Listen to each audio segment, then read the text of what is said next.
নমস্কার, আপনারা দেখছেন নিউজ প্রাইম টাইম। আমি অর্পিতা শুরু করছি এই মুহূর্তের সবথেকে গুরুত্বপূর্ণ খবর। নন্দীগ্রামে ভোট দিলেন এলাকার বিধায়ক তথা বিরোধী দলনেতা শুভেন্দু অধিকারী।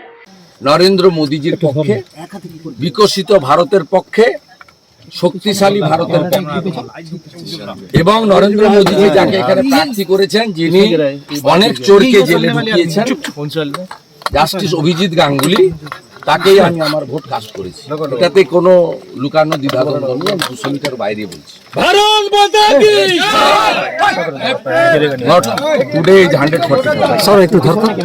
আর আমার বিশ্বাস 400-র বেশি আসন নিয়ে মোদীজি তৃতীয়বার প্রধানমন্ত্রী হবে এবং জাস্টিস গাঙ্গুলি, তমলুক, হলদিয়া, নন্দীগ্রাম সহ সতীশবাবুর যে জায়গা, এখানে একটা গুরুত্বপূর্ণ রোল প্লে করবেন।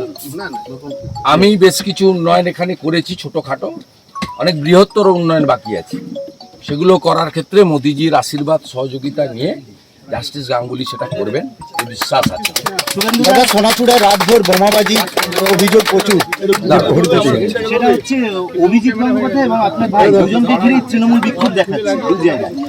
ওরা তৃণমূল না, এগুলো তৃণমূলই লুম্পেন। এটা আইপ্যাকের পরিকল্পনায় সাফ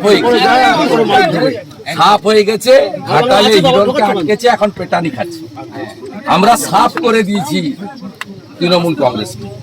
তৃণমূল কংগ্রেস 200-র বেশি জায়গায় এজেন্টই দিতে পারেনি, বলছে দিতে দেয়নি। নন্দীগ্রামের একাধিক গ্রাম পঞ্চায়েত, সোনাচূড়া, গোকুলনগর, হরিপুর, ভেকুটিয়া, একাধিক গ্রাম পঞ্চায়েত, এবারে এজেন্ট পর্যন্ত নেই। আর সবচেয়ে উল্লেখযোগ্য যেটা 21-এও আমার ভোটে পারিনি, মুসলিম বুথে, 63টা মুসলিম বুথে আমরা প্রায় সবগুলো, একটা দুটো হয়তো প্রবলেম আছে, সব জায়গায় মুসলিম ছেলেরা এজেন্ট হিসেবে বসেছে আব্বাস বেগের নেতৃত্বে। It's a very good signal. এবং আমরা নন্দীগ্রাম থেকে অভিজিৎ বাবুকে অনেক বেশি ভোটে মার্জিন দিতে পারবো। 2 নম্বর ব্লকে 18-20 হাজার লিড হবে। 1 নম্বরেও আমার বিশ্বাস 5 থেকে 10 হাজার লিড আমরা 5 থেকে 10 হাজার ভোটের লিড, মানে আমাদের 30 টার্গেট আছে। আমরা আশা করছি কাছাকাছি যেতে পারবো। সোনাচূড়াতেও তো ওদের এজেন্ট বসেনি, আর তৃণমূল বলছে ভোট দিতে দিচ্ছে না আমাদেরকে। ওদেরকে কানতে বলুন, ওদের বহু জায়গায় এজেন্ট, ময়নার বহু জায়গায় এজেন্ট, বহু জায়গায় এজেন্ট। শুধু সাংগঠনিক শক্তি নেই এবং লোক চোরেদের পক্ষে নেই। এ তো ভোট সরাসরি হচ্ছে। মোদিজিকে ভোট দেবো না চোরেদের ভোট দেবো? চোরেদের এনার্জি ভাইপো ব্যানার্জি। চোরেদের পক্ষে কোনো লোক যেতে পারে না, হয়ে গেছে। বলছি সোনাচূড়ায় রাতভর কিন্তু বোমাবাজি, আতঙ্কে রয়েছে এখনো লোক সোনাচূড়ার ভিতরে।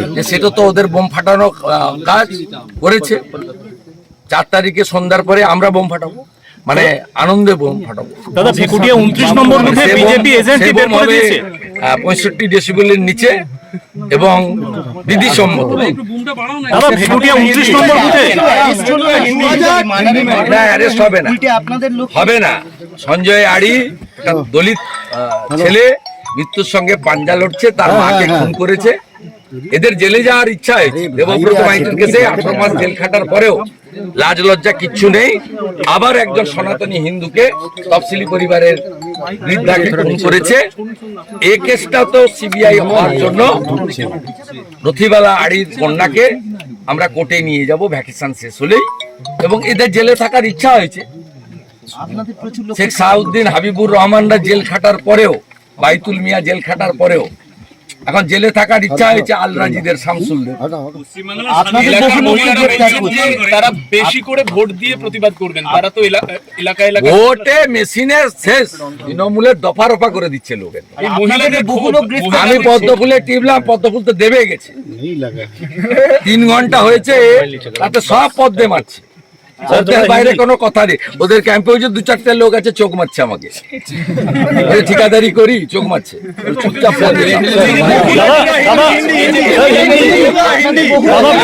ভেকুটিয়া 29 নম্বর বুথে বিজেপি এজেন্টকে মারধর করেছে। ও করে আমিরুল, লুম্পেন করে, এর দশাও ঠিক হবে। আমিরুল খুনের মামলার আসামি। সেদিন মনসা বাজারে খুনের সঙ্গে আমিরুল যুক্ত। 25 জনের মধ্যে এফআইআর নেমে জেলে যাবে, জেলে যাওয়ার ইচ্ছা হয়েছে, জেলে যাবে। কনভিকশন হবে ওকে হিন্দি হিন্দি হিন্দি স্যার হিন্দি হিন্দি বাকিটা আমি